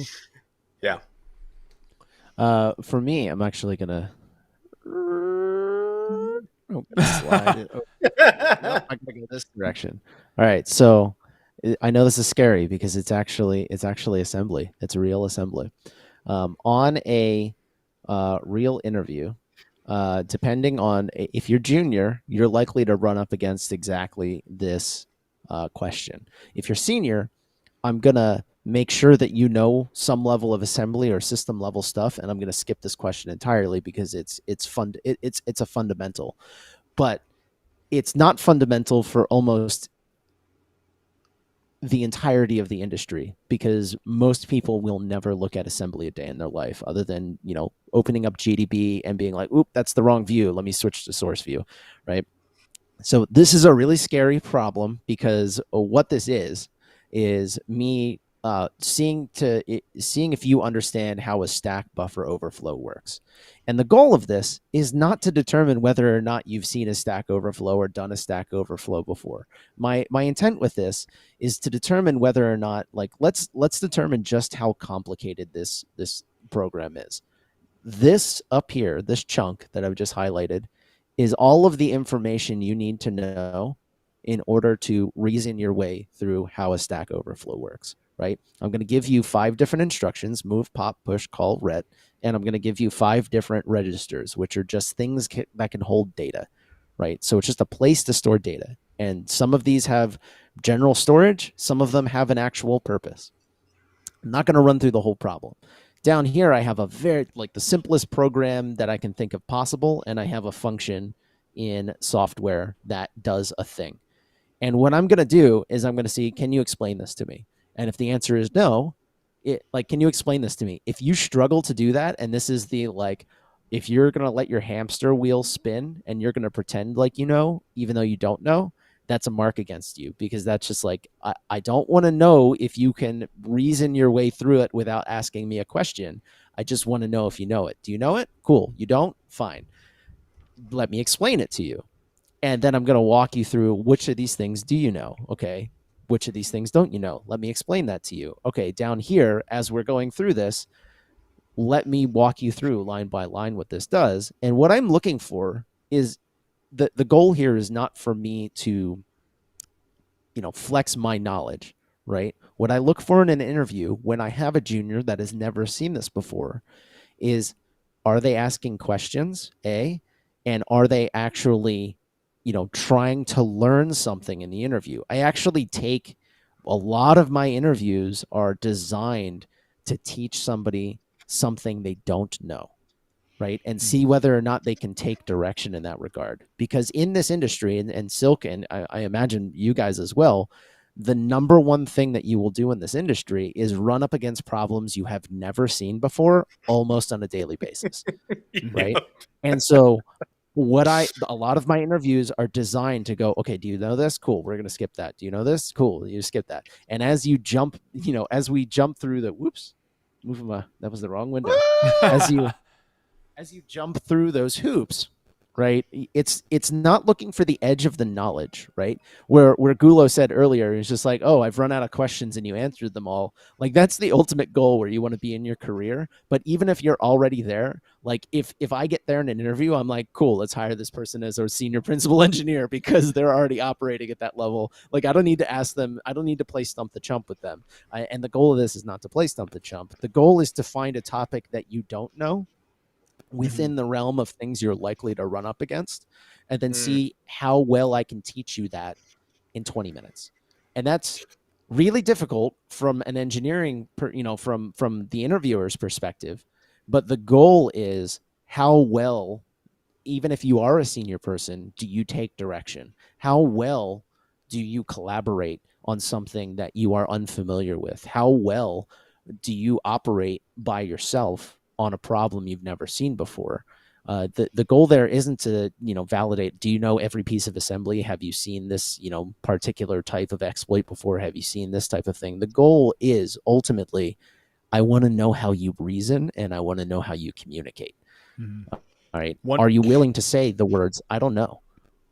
one of the questions which I ask frequently as I set up a scenario, which is, okay, if we're in the room together and I set up a computer next to you and I give you access into it, like with another computer, you're hooked up to Ethernet. How would you go about getting the secret codes off this computer? And it's interesting because a lot of people say the standard, like, oh, port scan banner grab. But yet I know, like, I didn't have to think about it too much. Gulo, if I asked you that question, what would you say to me? I would put eye drops. I would put eye drops in your coffee so that you would have stomach distress and have to leave the interview. So then I had complete and full physical access to the system.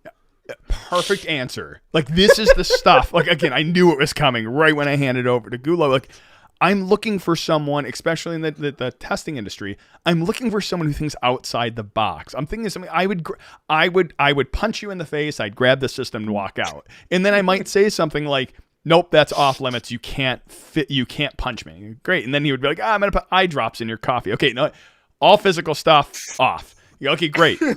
I am going to, grab the laptop and run out. No physical stuff. You go, great. You have to put your hands on the keyboard. He's like, okay. I would then, what tools do I have available? Oh, you have this. And then they start going down this technical route. I'm looking for creative thinking, and a part of that, though, is I'll spin it back to I'm looking for someone who can reason out problems. It doesn't matter what career you're in. You're going to come across problems, and having the ability to quickly learn, reason through, and communicate your weaknesses to others who can then communicate the problem to get them to help you is the biggest thing. Because also, I'm looking for long-term employees. I'm not looking for someone who's just going to be there and come back. I want someone who can grow into a new position and learn new cool things. And it doesn't mean they have to have the skill sets now. They just need to be able to learn. Growth potential is another thing, is if they ask about where they can grow into, if there's something passionate that they want the job for, but then if you can hear and or ask what their 2 and 5 year goal is, whether that's with the company or not, as the interviewer, is this something that I'm investing my time, effort, and resources into, or is this a temporary worker? And we need all sorts of folks. But I specifically am looking for those long-termers who are saying, hey, I want to start here so I can learn this, because further into the company, there is this really cool area that I want to get into, and I want to network with that. And if you see that passion come across, man, snatch those people up. I'm going to move us to the last piece right after Gulo. So as far as some of that stuff goes, if I'm doing an interview and I start to teach you a lot of things, if I'm doing the vast majority of the talking in the interview, then you are failing miserably. I'm going to teach you, I'm going to ask you questions to see how far down your knowledge goes. Once I hit that point, if you say, I don't know, and you ask me about it, I'm going to teach you. That's great. As I'm teaching you, if you ask for clarification, give anecdotes, or liken it to some other things, that is great. But if I'm talking and I'm just holding a class, which I will totally do for a solid hour in an interview, if you've completely failed the interview and I'm just going to teach you things, I'm perfectly fine with that. I'm not going to hire you, but I'm perfectly fine with teaching you things on the interview, on technology, on whatever those things are.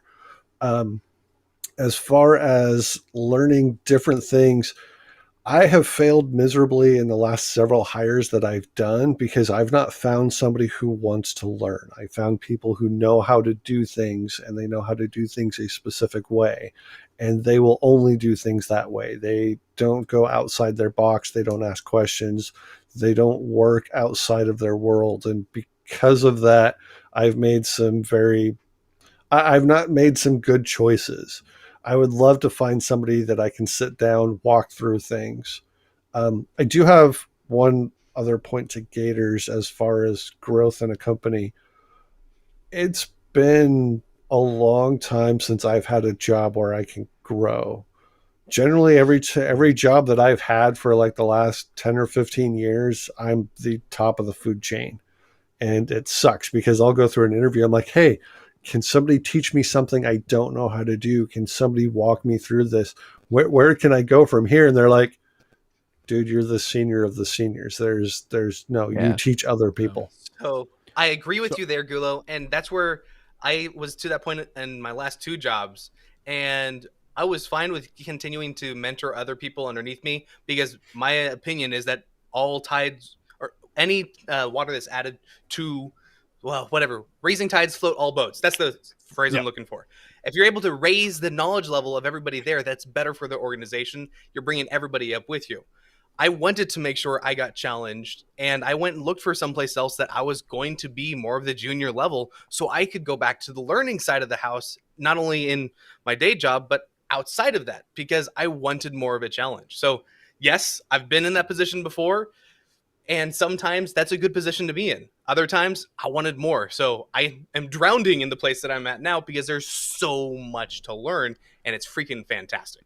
All right, I'm going to bring us to the last question, or not necessarily the last thing I want to comment on, because I think it's the super secret stuff that no one really is communicating right now, and I think it's a good spot to end on. Something which most people don't realize when you're interviewing. It's not something I realized till like way later. When you find a good, like, your goal during the interviews, again, you nailed the first interview, you nailed the technical interview, you know they want to hire you. You have an offer. If you've gotten to this point, 1, you've won. But 2, right now in the industry, it is remarkably hard to find good people. We have a negative employment within it, but like when you find a good person, you want to hire them. And what I mean by that is like, don't like this point. Like you've been worried and stressed and whatnot. I want it. You get the offer and you're like, okay, bam, I'm going to accept it. Like they want you badly. This is the position you have to like capitalize it, get the biggest comp package, but they're not going to want to let you go because they just invested a remarkable amount of money, time, effort. The manager's on board. The engineers are on board. They all love you. Like, don't sell yourself short in that moment. Like desperately, they just invested thousands of dollars. Having 4 interviews with engineers has costed them thousands of dollars. They don't want to let you go. The average, think about it this way. The average engineer on a commercial rate probably costs anywhere from $180 to $300 an hour. Right. And if there's 5 engineers on the phone call plus prep work and all of those things, each of those engineers, spend at least 4 hours prepping for the interview or figuring out or doing some amount of prep work. Each of those engineers spend $1,000 roundabout. And if there's 5, they spend $5,000 to interview one person. Right. And then they do a review process afterwards that tacks on even more. And then the manager, so like when he says they've invested thousands of dollars, you can put real price points on these things because an engineer's time tends to cost, after wrap rates and overhead and all that stuff, tends to cost hundreds of dollars an hour. Yep. And I'll even add to that. They got the budget. They got it approved. The hiring manager, everyone has built this resume page. Like it's not even thousands. It may be tens of thousands of dollars they have invested in your interview to get you to this point. They're not going to let you leave over an extra $10,000. Now, It might be gapped. It might be your level of your senior level engineer, your junior level engineer. This is the range. But for candidates who go above, where there's a will, there's a way. So they're not dropping you over $10,000, $15,000. Now, again, don't get greedy here. Like, they'll tell you when they can't do it, but negotiation is the grossest thing. Like, and it hasn't improved. Like, I think it's gotten better in engineers, and a lot of companies are realizing this. But if you're dealing with that old school hiring manager stuff, it's still super gross. But more than likely, they're not the one making the decision. And also, it's a good manager when they acknowledge the fact that it's not their money. Like, they don't care. Yeah. So it's funny because at some point, like between the engineers, we're all kind of like, I don't really care what we pay people. Like, it's kind of funny. It's just like they could make twice as much as me, and I'd be like, dude, good for that guy. Like, I can't believe he got, my employer to pay him that much. That's amazing, right? We better capitalize on him, but good for him. Like, the engineers I found don't really care. Yeah, I agree with Gowry on that. Even when I'm the hiring manager, I don't know how much money I'm going to pay or the company's going to pay you because I don't care. If you make Yep. more than me, you make more than me. But there is one thing that there was a recruiter that broke me a couple of weeks ago, and Wait, there's wait. this company that's been trying to hire me for a long time. I'm going to go through it. I was gonna say There's just somebody broke Gulo. they Stop the asked That's date. Look at the backwards. time. they asked me a question I did not know how to answer, and so they started off. This company's been trying to hire me for years now, and they've been pushing super hard. And I like, we'll pay you X amount of money, which is well above and beyond what I'm currently making. Like, I don't care about money. I like to Silk's points.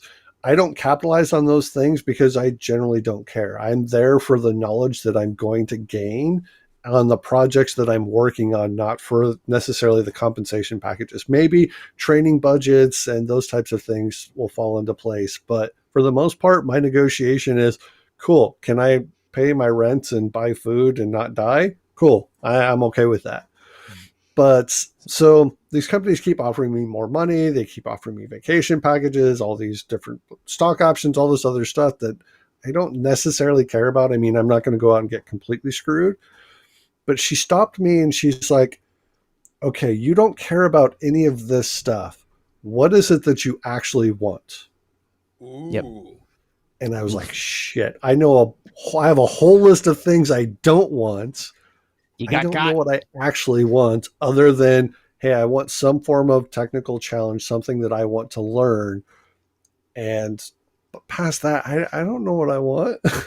I just do things. Finding what motivates is really difficult, but it's very different. I think more in our industry than any other industry, finding out what motivates you as a person is remarkably difficult sometimes because they don't know. But Yep. verbalizing that to your employer typically will make a much better experience. But that's not even an interview thing. That's just like life, love, and Yeah. beautifulness To thing. to the negotiation note, it is hard, because the hardest thing is trying to understand, and the only real way that you can get an understanding for what your worth, quote unquote, is to a company is by shopping yourself around to a number of companies and seeing what they're willing to pay for that position. However, 100%. you do get at a certain point, it's especially hard as a junior because like most people, they want to bring in juniors as low as possible, and my mother of all people taught me this lesson and helped me avoid this where I work, which is when you lowball people, you may be good for a year or two, but when those people eventually realize that you've lowballed them, they're going to either go seek other positions because they realize they've been lowballed, and you're going to end up with an exodus of people, or or they're going to go get offers with no intent to leave, but you're going to cause strife because they'll be like, I need a raise, right? And because you've structured your company for growth in a certain way, you're going to struggle to both give people the raises they need while also bringing people in at the rates they should have been at the first place. So you're borrowing from yourself in the future by lowballing people now. And if you make a culture of that, it will catch up with you and you will lose people over it. So you have to feel out. You have to, this one's hard for juniors, especially. You have to feel out what actually is a lowball offer versus, is this really what the company can afford to pay for this position? And this is why you have to ask during the interview. You need to interview the company. If you're going into, like, I just interviewed for a startup. I'm not going to say I had no intention of going there. I had some intention. The work was really, really interesting, and I was super, super interested in it. Did I think they were going to be able to meet my salary requirements from the get-go? No, but I was willing to entertain it because the work was that interesting, and I actually had to sit down with my wife and have a long discussion about whether or not I could take a large pay cut. Like, I didn't think I was going to get there, and I actually got there because the work was that interesting. But during that process, when I got the offer, I straight up asked that startup, hey, like, what does your funding stream look like? What do you expect? Like, how do your engineers, make money for the company? What does your wrap rates look like? Like, how much profit is built into, you selling hours to other companies? I'm asking questions like that to understand how much room for growth really is there financially. And this is hard for especially juniors, even mid-level engineers, to really be able to start asking questions and be comfortable with that, because you need some insight into how management processes work at companies. But I have found in the few times that I have gone out and asked these questions and being able to communicate them, managers and CEOs that I've talked to are totally happy to discuss that. And they're totally happy to be like, look, we have this much money and we can, expend this amount for X amount of years and we're good to go, things like that.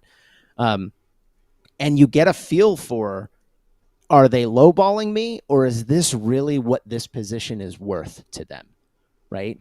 And so if you get a feel for, and this is why I say, like, having a LinkedIn is useful, because you keep your ear to the ground and you see offers come in that are like, we're looking for this position and it starts at X amount. And once you see enough of those roll in, you get a feel for what companies are paying for what positions. And so when it comes to the negotiating table, this is why it's funny. People are like, don't be the first person to say the number. Backwards. Always be the first person to say a number and make it high, right? But don't make it too high. Make it realistic, but make it beyond, what you think you're reasonable to get. Right. I helped a friend getting out of college who said, I was like, all right, what do you think this position should pay? He's like, $80,000, ask for 90. Done.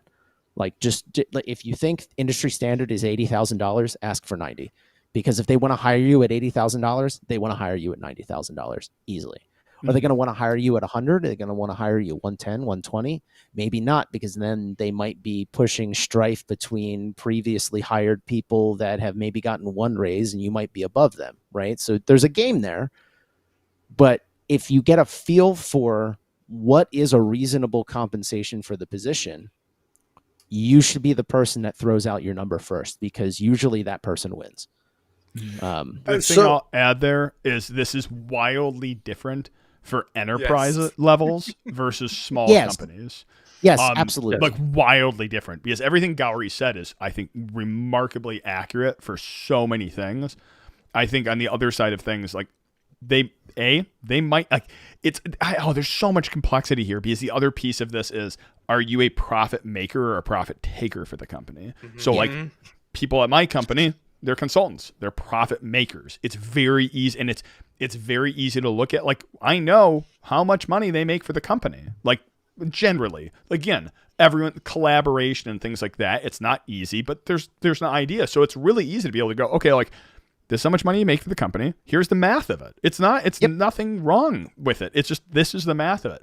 Versus like other time that like when we hire someone, I don't have that math, so I can't just like go, yep, this is how much I expect you to make. But if you're a terrible hire, then I can't do this. And this falls in another piece of this. It's bad to be low. It's bad to be high. Like, I know that it's a weird concept in a junior mind, because it was for me, but like, if you are overpaid in your position, you are the first one on the chopping block. Like, in a small company, especially in an enterprise, less so, because you're in this band, but also they realize like, okay, this person is going to be stuck in this position. Versus if you're in that mid tier, the way you typically get raises is they move you to the next position, the next title, and then they can bump you on up. Yeah. So like, it's a hard game to it. So in the enterprise, you often have people that they're called loss leaders, right? For every hour they work, they technically lose the company money, even if you're selling your time in a consultant manner. And the reason why you put people on that is to bootstrap a project, so that you get it rolling, and then you backfill it with junior or mid-level engineers that actually have a margin that they can make on it. Right. So like, that's how it works. But if you're doing something like a product development and they have, tens of millions of dollars in R&D fund and you're piling in, that's not how the business is structured. So again, it all comes down to knowing your audience. If you're going to those startups and you want to understand, is my position to be that R&D engineer, or is my position to be a consultant and sell my time to somebody? Then yeah, I think on the consultant side, it's totally fair to just be like, show me the math of, what you expect a typical consultant to be able to charge and make, and just be able to understand, like, I call it wrap rates, right? Like, if the wrap rate on an engineer at a big corporation is 2.1, that means 210%. That means if I pay someone $100,000, then they're charging the customer a rate that is at least $210,000 a year, just to be able to make your salary back, cover the overhead, and then have a sliver of profit built in, which is usually anywhere from 5 to 10%, which is totally reasonable.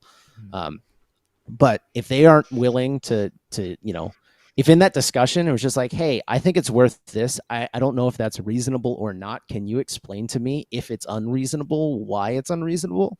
Because this is where you get into that. If you're able to have these discussions in these ways, and people don't want to just be like, no, there's a magic blanket here that covers all that stuff and you're not allowed to see it, big red flag. Like, if they're like, no, we don't want to discuss that at all, and that's not something we discuss in a big red flag. Like, I'll tell people. Health insurance is another one. Like, health insurance can be a major expense, like major. Prior company was 0% of it was paid, and it was like $350, $400 a month. And then another company I worked at, like, was $100 a month. Our company, again, I don't think this is like, we cover 100% of healthcare. 100% employees pay $0 of healthcare, and that is a insane expense. So like, that plays into some of your comp model. So that one is like, should not be a red flag at all. Ask them, how much of healthcare is covered? How much will healthcare cost me here? How much is 401k? Like, and actually the 401k matching is huge. Like, people think, oh, everyone has matching. No, not everyone has matching, and that's a lot of money. Sorry. And then Gulo, and then we really should wrap up.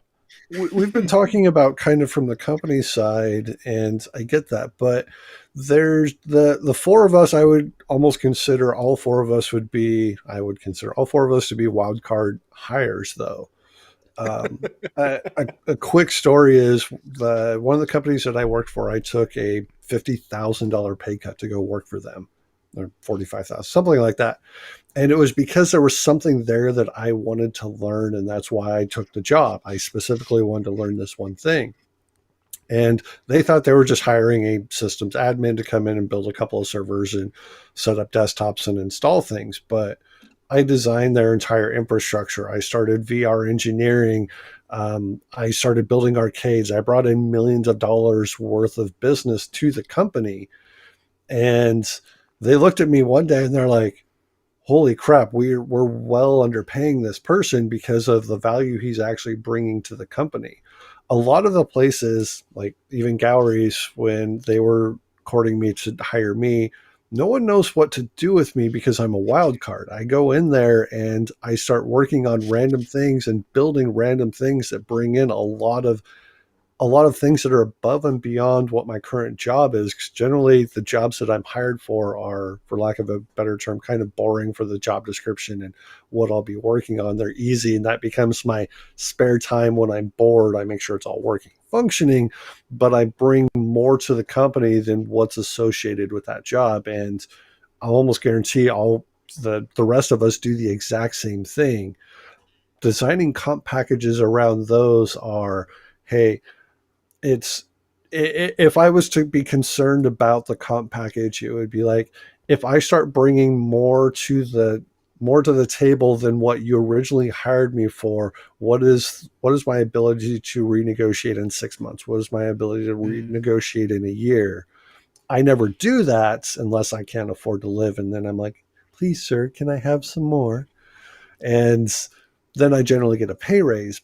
But we all go above and beyond in our jobs, and some of us are obsessed and some of us are unhealthily obsessed with it, but we're damn good at what we do, even though they're in very different fields.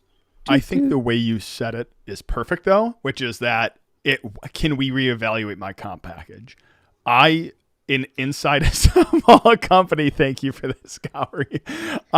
You guys don't see it right now. This is just happening. Wild card hire. Oh, that's what Gulo means by we're wild card hires. Is reevaluating. I think on enterprise, like, oftentimes when I don't think leveraging another offer into your current company is ever the right choice, enterprise or not, because it signals to the company and your team saying, I want to leave for more money. Like, that's what it says. That's not to say you can't get other offers and say, hey, it seems like the other places in the industry are paying this much. Or, Gowrie just left. That's what it is. That's what, no, I'm just kidding. He's having connection issues. Throw it on the ground. Is I think like it's completely okay to bring up I want more money, but it is this goes outside the interview, but leveraging one offer versus another offer at your current company, not typically the way to go. And with that, I think that's probably a good spot to end it as Gowrie comes in. He you know what? Too much of that GIF just jumped up. Can I follow up on the I don't think the competing offers thing is useful. Yeah, I'll count it just in case you didn't hear it. I said leveraging it to your current company and almost like that threatening to leave, saying, "Oh, this one's paying me more." I do think it's completely appropriate to say, hey, it seems like the other industry is going this much. I'm getting offers for this much. Is that like, can we do something? I want to stay. Give me a reason to stay, but this is feeling a little tempting. The way I always put it, and this has been, I've been very successful with this, and you can do that. One of two things. One, if you do actually want to stay, you should tell them while you are interviewing at other places, not after you get the offer, right? You should be like, hey, I'm letting you know that I'm looking. I want to stay, but the industry seems really hot right now, and I want to understand what my worth on the market is, right? If you have a manager that is going to look at you and say, you know, and run to, you know, set off alarm bells because of that, I would worry. Right. Yeah, because that means you're like, they probably care more about the business than they care about you. And that's a balance. But yeah. The other thing I want to add there is just as a quick comment is I think there is a difference between I'm looking for more money or I'm looking because I want to be in a smaller company. Because sometimes they go, oh, okay, he's not leaving because, especially in a small company, it gives me going, okay, what can I do to fix this for them in my company? Or even when I was in GE and I was running that team, okay, is there anything I can do? And they go, I want to be a smaller company. Go, great. There's nothing I can do to fix that. Best of luck. Keep looking. Have them call, and you don't even off it. Have them call me, and I will be your biggest cheerleader when you leave. Yep. And so the second part of this is, and I am guilty of getting an offer and then walking in and saying like, hey, I have this offer, right? And the way you do that, you have to decide whether or not you want to stay at the company before you do that. Do you want to stay at your present company or not? And is the only reason the money? If the only reason is the money and you want to stay where you're presently working and you are happy, you walk into your manager and you say, I got this offer. I don't want to take it, but it is a lot of money. Help me say no to this. I'm not saying you have to match it, but that would be nice. And I have a responsibility to my family to consider this because it's a lot of money, assuming you have a family, right? Or I have a responsibility for my long-term goals in my career to ensure that I'm, keeping up with the rest of the market. And you just say like, does this seem reasonable? Like, is this doable within the business, right? You can have a conversation. If you can't have that conversation with your manager, if you can't have that conversation with your company, run away. Do not work for that company because they do not care about you. Yep. I 100% agree with you, Gowrie, because I've done the exact same thing. Amazing manager. Hey, we are trying to hire. We're trying to make sure to get you a raise, but we can't do that right now. Went to other locations, got a couple of other job offers, and it's like, look, I love my team. I want to stay here. Here's some justification to help you with your uppers and your other management to justify because I want to stay. And that worked out great. 4-year stint was amazing to work with these folks. Had 2 amazing managers during that time frame. Those managers moved out and not within 9 months, man. It's like, okay, this culture has completely shifted. It's completely changed. It's time to look for a new job. And this is also why, when people leave and they double their salary and it is about that for them, I'm just like, high-fiving them on the way out. Like, dude, good for you. Like, Mm. go get paid. Go do the thing you want to do. Go do all of those things. I try to never have, anyone leave the company on bad terms one way or the other. It's just like, we couldn't match. Sorry, man. I guess our business just can't match that. I best of luck. Like, let me know if they're paying $700K for my position in the future. All right, just keep me in mind. Sheesh. Like, and that's the thing is, like, the security industry. So I guess part of that, and probably a good one to end on too, is like the security industry is remarkably small. It is not big. Like, it is. It feels ginormous because it's like billions upon. There's so many millionaires, billionaires within our industry. It's amazing. Like, more than any other. Either way, it is. I think when it comes to talking with your manager, it's important because, especially at a large enterprise, two things I've had happen to me. One, they go, "Thank you for letting me know because we're in budgeting season and it's easier to get get it approved now." Because they're only allowed to give, in a big enterprise, they're only allowed to give so much for their team and they need to budget that. So that one was the other one. The other one is like, hey, budgeting isn't for another 7 months. Can you give me justification, which tells me you might be looking or might be leaving? Or can you go get me another offer, which I can then leverage to get you more money? This is like why it's really important to talk with your manager on these things. Yep. With that, I think we need to start closing up. It's a game, and if you recognize that the manager's playing the game, the business is playing a game, and you are willing to operate within the game, and you're able to talk about it even as a game, right? Then it's not that big a deal. Like, it's just money. So to your point, and I promise I won't go any deeper on it, but when you're interviewing and when you're talking with your manager, the way to be able to get an even higher level up is find out what their playbook is. Are they using a DevOps handbook? Are they using an agile? Find out what your manager is looking for. And if you start to read up on that, you can talk their same language, look at the same stats that they're looking for, and you're able to communicate even better with them. And it works out beautifully. Gulo, you haven't said anything on this comment. What are your thoughts? Gowrie said this is a game, and the only thing that I can comment on is IDDQD. I'm going to God mode this. Suck it, everyone. I win. Probably a good spot to end with. Holy crap. It's been... These are usually 1 hour. It's been 2 hours. Yes, it is recorded. It will be on YouTube. Wherever the channel is you're looking at, it comes up. YouTube kind of collapses it and throws it up. And so you can watch the whole thing.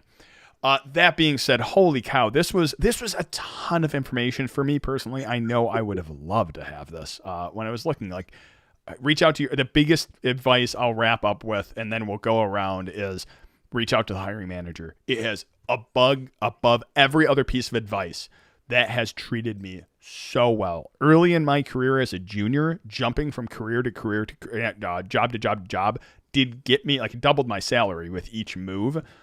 If you're in big enterprise, probably not the way to do it, but reach out to the hiring manager. Like, that is the biggest piece of advice I can give anywhere. Find them, not the hiring manager, engineer, like whoever's team it is, that reach out to them by any means necessary, because that will get your resume pulled out of the thousands of junk ones you get. With that, my gosh, go around, sum up. What is the last parting shots you got, Gator? So I would say, make sure that you are reaching out to those individuals. Be precise on where you want to go. If you're looking to try to get a job, being personal with the folks that you want, the team that you want to go work on, it's kind of important. So do your research. And by helping with that, we talked about either getting experience while you're doing it, by volunteering. I cannot tell you how much that's helped because of the networking alone. So with that, I'll say, hey, go learn something new and go love your hacker family. Gowrie, what do you got for us? Man, we've covered so much. Like, what is one piece of advice in the parting shot? Oh, also, like, it's a fun way to end this. Remember that advice is just our way of taking our past mistakes, dusting them off, and making them look better for everyone else. So, like, we can try and wrap this all up in a bow, but it's still chaos. So, like, leave room for making mistakes. Don't beat yourself up over losing an opportunity. Don't beat yourself up because it's taking you 10 or 15 applications. It's a process. And if you're junior, you're going to end up where we are eventually. It just takes time and effort, right? And if you're if you're watching something like this for 2 hours, there's already a lot of time and effort there. I can, like if you're sitting there listening to us intently, you're probably the type of person that's going to do well in this industry. I agree with that. So yeah, Gulo. For the junior engineers that make it up to the senior levels, my condolences. It's not what it turned out to be. It really isn't. But know what you're looking for. If you want money, go for money. Money's easy to make. You don't necessarily have to work for money, but find if you need healthcare for family, if you need money for living expenses, if you want knowledge, find what you want and then go for that. Don't create a list like I have of I don't want to do this. Go find what you actually want to do and go do that. yeah, Well said. that's hard. I think it's find your passion, pursue your passion, and as always, hack on.